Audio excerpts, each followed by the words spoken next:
నమస్కారం Rocky news కి స్వాగతం. ముందుగా హెడ్లైన్స్. భారీ వర్షాల హెచ్చరికలతో అధికార యంత్రాంగం అప్రమత్తం కావాలి. జిల్లా కలెక్టర్ పి అరుణ్ బాబు. పల్నాడు జిల్లాలో భారీ వర్షం, జనజీవనం అతలాకుతం.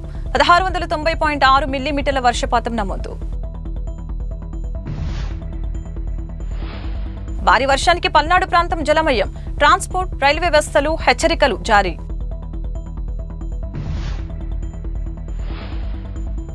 జిల్లా వైద్యశాలను ఆకస్మిక తనిఖీ చేసిన ఎమ్మెల్యే అరవింద బాబు.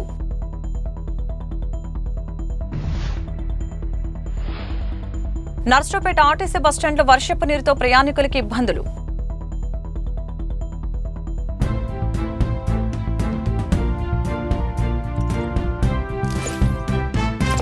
జిల్లాలో వర్షాలు కురుస్తున్న నేపథ్యంలో తీసుకోవాల్సిన చర్యలపై అధికారులతో టెలికాన్ఫరెన్స్ నిర్వహించారు. భారీ వర్షాలతో జలమయం అయ్యే లోతట్టు ప్రాంతాల ప్రజల్ని సురక్షిత ప్రాంతాలకు తరలించాలని కలెక్టర్ చెప్పారు. భారీ వర్షాలకు రూపొందించిన ప్రణాళికలు సమర్థంగా అమలు చేసేలాగా అధికారులు చర్యలు తీసుకోవాలని అన్నారు. తుఫాను వస్తే ఏ ప్రాంతాల వారిని సురక్షిత ప్రాంతాలకు తరలించాలో, ప్రాణ నష్టం జరగకుండా చర్యలు తీసుకోవాలని అన్నారు. అధికారులు అప్రమత్తం కావాలని అన్నారు. భారీ వర్షాల హెచ్చరికలతో సరిపడా నిత్యావసర సరుకులు సిద్ధంగా ఉంచుకోవాలని కలెక్టర్ చెప్పారు. ముందుగా లోతట్టు ప్రాంతాల ప్రజల్ని సురక్షిత ప్రాంతాలకు తరలించడం, తక్షణమే సహాయక చర్యలు తీసుకోవడంపై సిద్ధం కావాలని అన్నారు. గ్యాస్ సిలిండర్లు, వాహనాలు, జనరేటర్లు, ప్రొక్లైన్ యంత్రాలు సిద్ధం చేసుకోవాలని అన్నారు. అధికారులు సమగ్ర ప్రణాళికతో ముందుకు సాగాలని ఆయన పలు సూచనలు ఇచ్చారు. భారీ వర్షాల వలన జిల్లా ప్రజలంతా అప్రమత్తంగా ఉండండి. జిల్లా స్థాయిలో కంట్రోల్ రూమ్ ఏర్పాటు చేస్తాం.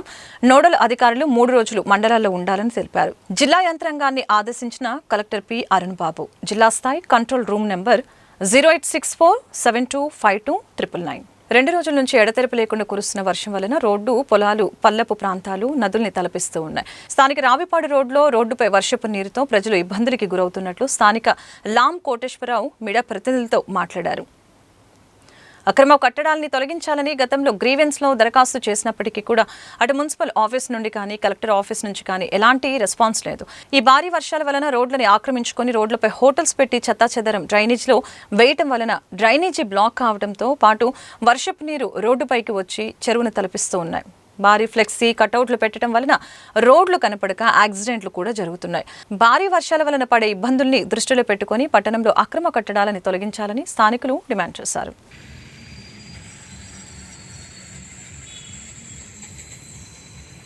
2 నెలల క్రితం పల్నాడు రోడ్డుకంతా ఆక్రమించుకుంటున్నారని చెప్పేసి గ్రీవెన్స్లో పెట్టడం జరిగింది.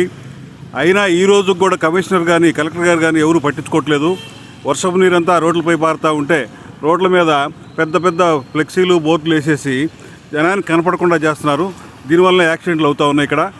కాబట్టి ఎమ్మెడే మున్సిపాలిటీ వాళ్ళు కానీ, కలెక్టర్ గారు కానీ పట్టించుకొని రోడ్లు ఆక్రమించి తీసేయాలని చెప్పేసి మనవి చేసుకుంటూ, ఈ డ్రైనేజీలన్నీ కూడా బ్లాక్ అయిపోతూ ఉన్నాయి రోడ్డు మీద. హోటల్ నుంచి ఈ హోటళ్ళు పెట్టే చెత్త, కవరేజ్ బ్యాగ్స్ ఇవన్నీ కూడా ఎక్కడ పడితే అక్కడ కాలంలో పడేస్తున్నారు.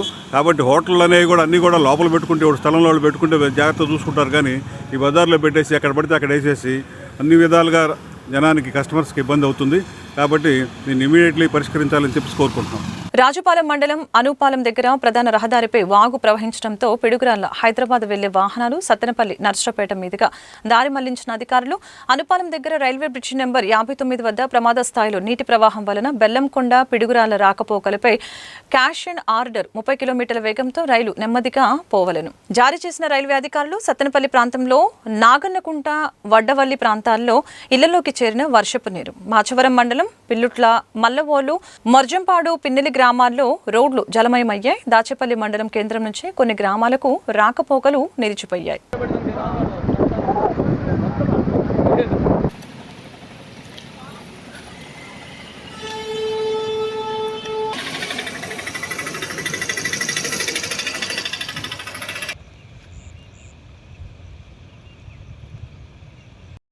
అది మాయనపాడు, దాచేపల్లి మండలం, మాయనపాడు గ్రామం.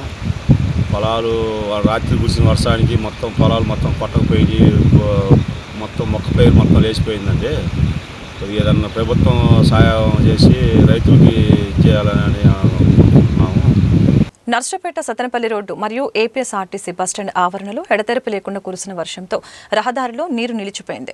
బస్టాండ్ పరిసరాల్లో ముఖ్యంగా రైల్వే స్టేషన్ వైపు నుంచి కాలువలు వస్తున్న నీరు బస్టాండ్ ఆవరణలోకి చేరి ప్రయాణికులు తీవ్ర అసౌకర్యానికి గురవుతున్నారు. రాబోయే 2 రోజుల్లో పల్నాడు జిల్లాలో భారీ వర్షాలు కురిసే అవకాశం ఉందని వాతావరణ శాఖ హెచ్చరించింది. ఈ నేపథ్యంలో సమస్య మరింత పెరిగే అవకాశం ఉందని స్థానికులు ఆందోళన వ్యక్తం చేస్తున్నారు. తక్షణమే సమస్య పరిష్కరించేందుకు మున్సిపల్ అధికారులు మరియు డిపో అధికారులు చర్యలు తీసుకోవాలని 10వ వార్డు ఇన్ఛార్జి గణేష్ తెలిపారు. నర్సాపేట స్థానిక 10వ వార్డులో ఈ యొక్క ఆర్టీసీ బస్టాండ్ ఉండడం జరిగింది. ఈ ఆర్టీసీ బస్టాండు గత వైసీపీ గవర్నమెంట్లో అక్రమార్కుల చేతుల్లోకి వెళ్ళి అక్రమంగా టెండర్లు పిలిపించి ఈ యొక్క రైల్వే స్టేషన్ కాడి నుంచి బస్టాండ్లోంచి మెయిన్ డ్రైనేజ్ వినుకొండ నీళ్ళు కలిసే డ్రైనేజ్ని వాళ్ళ యొక్క స్వార్థం కోసం, వాళ్ళ యొక్క లబ్ధి కోసం డ్రైనేజ్ని పక్కదావ పట్టించి జనాలు అస్తావ్యస్తానికి గురి చేశారు.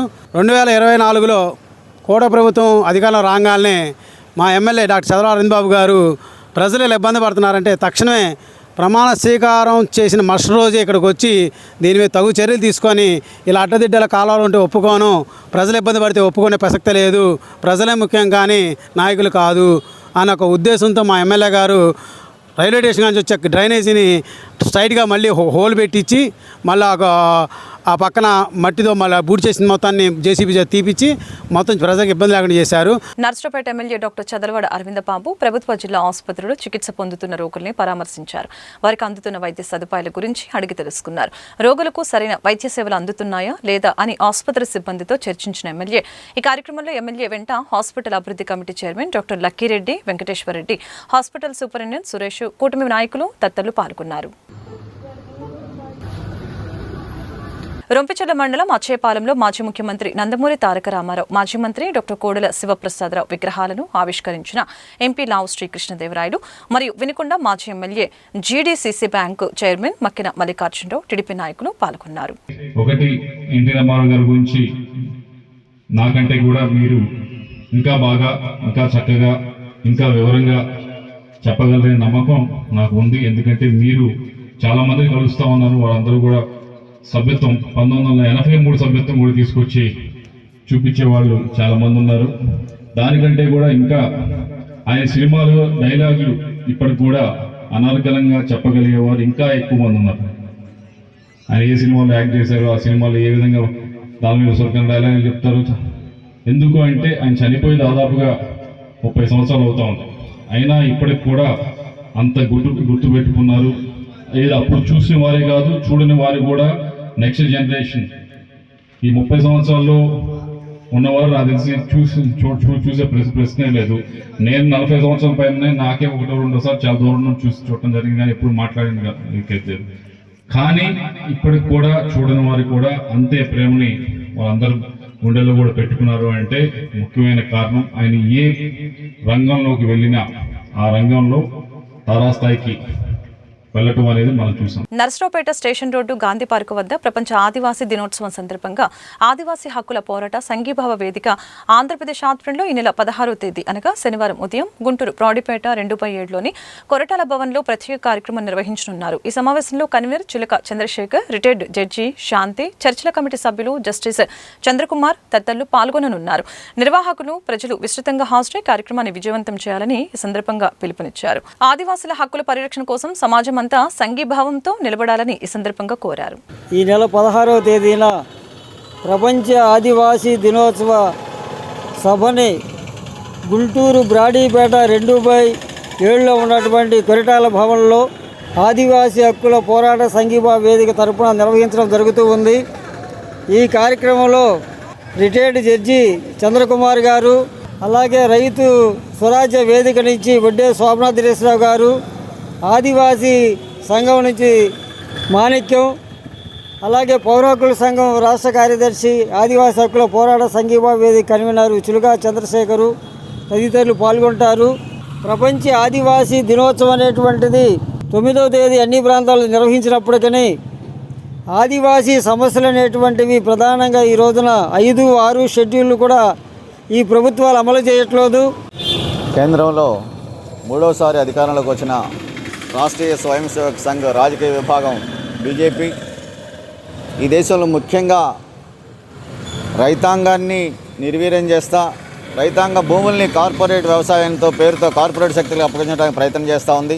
అదే సందర్భంలో ఆదివాసీ ప్రాంతాల్లో ఉన్నటువంటి భూమిని మొత్తాన్ని కార్పొరేట్ శక్తులకు అప్పగించి అందులో నిక్షిప్తమైనటువంటి లక్షల కోట్ల విలువ చేసే ఖనిజ నిక్షేపాలని తన మిత్రుడైనటువంటి ఆదాని అంబానీలకు కట్టబెట్టడం కోసం ప్రయత్నం చేస్తూ ఉంది. అందులో భాగంగా ఆదివాసీల మీద నిరంతరం దాడులు, హత్యలు, అత్యాచారాలు చేస్తూ ఉంది. పల్నాడు జిల్లా నరసరావుపేట గాంధీ పార్క్ వద్ద ఈరోజు దేశవ్యాప్తంగా కేంద్ర రాష్ట్ర ప్రభుత్వాలు అనుసరిస్తున్న కార్మిక రైతాంగ వ్యతిరేక విధానాలకి నిరసన తెలియజేయడం జరిగింది. భారతదేశంలో పైన ట్రంప్ చర్యల్ని ఖండిస్తున్నామని చెప్పారు. భారతదేశం ఉత్పత్తి చేస్తున్న ఉత్పత్తులపైన విపరీతమైనటువంటి భారాలను తీవ్రంగా ఖండిస్తున్నామని, కార్మిక వర్గం సృష్టించిన సంపదను మోడీ గారి ప్రభుత్వం ఆదాని అంబానీలకు దోచిపెడుతుందని మండిపడ్డారు. పండించిన రైతులకు గిట్టుబాటు ధర చట్టాలు లేవని, లేబర్ కోడ్స్ ని రద్దు చేయాలని, వ్యవసాయ రంగంలో కార్పొరేటర్ల దోపిడీని ప్రవేశాన్ని అరికట్టాలని కార్మిక సంఘాల, రైతు సంఘాలు తీవ్రంగా ఖండిస్తున్నట్లు తెలిపారు.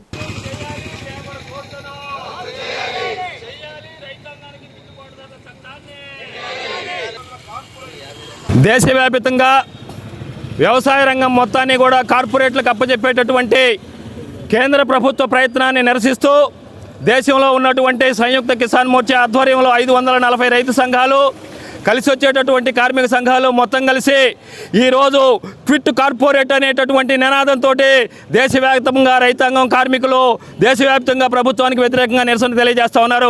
ప్రధానంగా ఈరోజు మనం చూస్తూ ఉన్నాం, అన్ని రంగాల్లోకి కార్పొరేట్లు, గుత్త పెట్టుబడిదారులు మొత్తం వచ్చి కబళించి వేసి మొత్తం ప్రైవేటు రంగ గుత్తాధిపత్యంలో తీసుకుంటున్నటువంటి తరుణంలో దేశానికి అన్నం పెట్టే రైతన్న ఈరోజు రోడ్డును పడేటటువంటి పరిస్థితి వచ్చింది. అందుకని రైతుని కాపాడండి, దేశాన్ని రక్షించండి, వ్యవసాయాన్ని రక్షించండి అనే నినాదంతో దేశంలో ఉన్నటువంటి రైతులు, కార్మికులు మొత్తం కూడా నినాదం చేస్తూ ఉన్నారు. దేశవ్యాప్తంగా కూడా చాలా ప్రాముఖ్యతమైనటువంటి రోజు. గతంలో బ్రిటిష్ సామ్రాజ్యవాదులు భారతదేశాన్ని పరిపాలిస్తున్నప్పుడు ఈ దేశాన్ని నుంచి వెళ్ళిపోవాలని బ్రిటిష్ వాళ్ళు క్విట్ ఇండియా పేరుతోటి ఒక పెద్ద ఉద్యమం జరిగినటువంటి రోజు. ఆ స్ఫూర్తితోటి ఈ దేశంలో ఉన్నటువంటి అన్ని రైతు సంఘాలు, కార్మిక సంఘాలు ఐక్యంగా కలిసి భారతదేశంలో నూతన ఆర్థిక విధానాల పేరుతోటి వ్యవసాయ రంగాన్ని దివాలా తీపించి కార్మిక హక్కులను కాలరాసేటువంటి కార్మిక చట్టాలను తీసుకొచ్చినటువంటి కేంద్ర రాష్ట్ర ప్రభుత్వాలు ఏవైతే ప్రజా వ్యతిరేక విధానాలు ఉన్నాయో దీనికి వ్యతిరేకంగా ఈ రోజున క్విట్ ఇండియా యొక్క స్ఫూర్తితోటి ప్రజా ఉద్యమాలను ప్రారంభించాలనే ఉద్దేశంతో దేశవ్యాప్తంగా ఈ రోజున పిలిపివ్వడం జరిగింది. సత్తెనపల్లి నియోజకవర్గ శాసనసభ్యులు, మాజీ మంత్రి వర్యులు కన్నా లక్ష్మీనారాయణ గారి జన్మదినం సందర్భంగా ఈరోజు నకరేకల్లు గ్రామంలో ఎంపీడీఓ కార్యాలయం నందు టీడీపీ సీనియర్ నాయకులు, ప్రముఖ న్యాయవాది షేక్ ఆలీ బాషా ఆధ్వర్యంలో ఏర్పాటు చేసిన వేడుకలకి ముఖ్య అతిథిగా విచ్చేసిన టీడీపీ యువ నాయకులు డాక్టర్ సింగరాజు సాయికృష్ణ ఈ సందర్భంగా ఏర్పాటు చేసిన భారీ కేక్ ని కట్ చేసి కన్నా లక్ష్మీనారాయణ గారికి పుట్టినరోజు శుభాకాంక్షలు తెలిపారు. కార్యక్రమంలో టీడీపీ నాయకులు, కార్యకర్తలు, గ్రామ ప్రజలు భారీగా పాల్గొన్నారు. సత్తెనపల్లి నియోజకవర్గ శాసనసభ్యులు శ్రీ కన్నా లక్ష్మీనారాయణ గారి జన్మదినాన్ని పురస్కరించుకుని నగరికల్ మండలంలోని ఎంపీడీఓ ఆఫీస్లో ఈ కార్యక్రమాన్ని అరేంజ్ చేసినటువంటి సీనియర్ నాయకులు, ప్రముఖ న్యాయవాది శ్రీ ఆలీబాషి గారి ఆధ్వర్యంలో ఈరోజు ఈ ప్రోగ్రాంకి ఇక్కడికి నేను రావడం జరిగింది. సో మనం కన్నా లక్ష్మీనారాయణ గురించి మాట్లాడుకోవాలంటే అందరికీ తెలిసిందే, ఎందుకంటే ఆయన అభివృద్ధి అనే దానికి మారుపేరు. మన సత్తెనపల్లి నియోజకవర్గంకి కన్నా లక్ష్మీనారాయణ గారు లాంటి ఎమ్మెల్యే రావటం మన అదృష్టంగా భావించాలి. మన నాయకులు ముఖ్యమంత్రి వర్యులు నారా చంద్రబాబు నాయుడు గారు కూటమి ప్రభుత్వాన్ని ఏర్పాటు చేసి ప్రతి ఒక్కరికి అందుబాటులో ఉంటూ ప్రతి సమస్యను స్పందిస్తూ చెప్పిన సూపర్ 6 పథకాలు ఏవైతే చెప్పారో అవన్నీ అమలు చేస్తూ ఉన్న దిశగా పయనిస్తున్నారు. అదేవిధంగా ఈ సూపర్ 6 హామీల్లోనే రేపు ఆగస్టు 15కి మహిళలందరికీ ఉచిత బస్సుని కూడా ఏర్పాటు చేయడం జరిగింది. Vagdevi degree college pool campus డ్రైవ్లో 18 మంది విద్యార్థులకి ఉద్యోగాలు వచ్చాయని తెలిపిన యాజమాన్యం. మెజిట్ బస్ ఇండియా ఫౌండేషన్ వారి సహకారంతో జరిగిన పూల్ క్యాంపస్ డ్రైవ్లో ఉద్యోగాలు వచ్చిన విద్యార్థుల్ని అభినందించిన కాలేజీ యాజమాన్యం.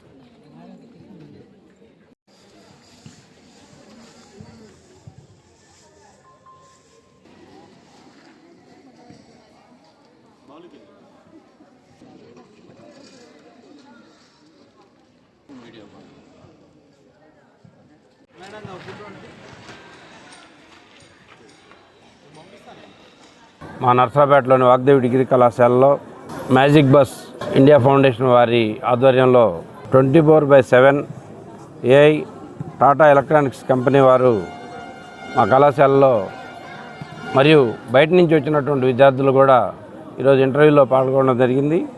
సుమారు 80 మంది విద్యార్థులు పాల్గొనగా వాళ్ళలో 24/7 ఏఐ దానికి కొంతమంది, అలానే టాటా ఎలక్ట్రానిక్స్ కొంతమంది సెలెక్ట్ అయ్యారు. వీరిలో 24/7 ఏఐ కంపెనీ వారికి బెంగళూరు క్యాంపస్కి సెలెక్ట్ చేశారు.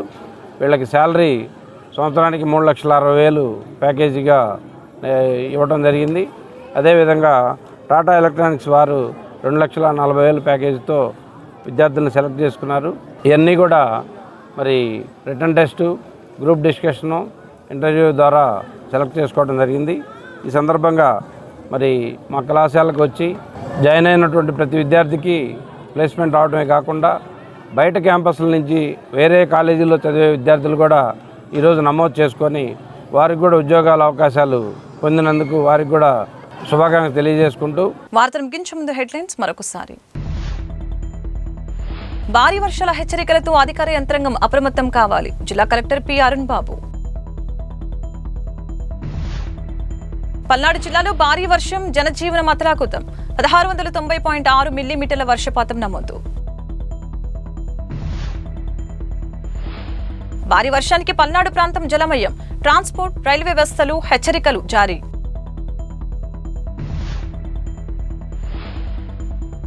జిల్లా వైద్యశాలను ఆకస్మిక తనిఖీ చేసిన ఎమ్మెల్యే అరవింద బాబు.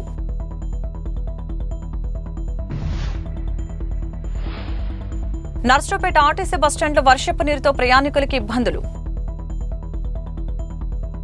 ఈ వార్తలు ఇంతటితో సమాప్తం. మరొక బులెటిన్ మళ్ళీ కలుద్దాం. నమస్కారం.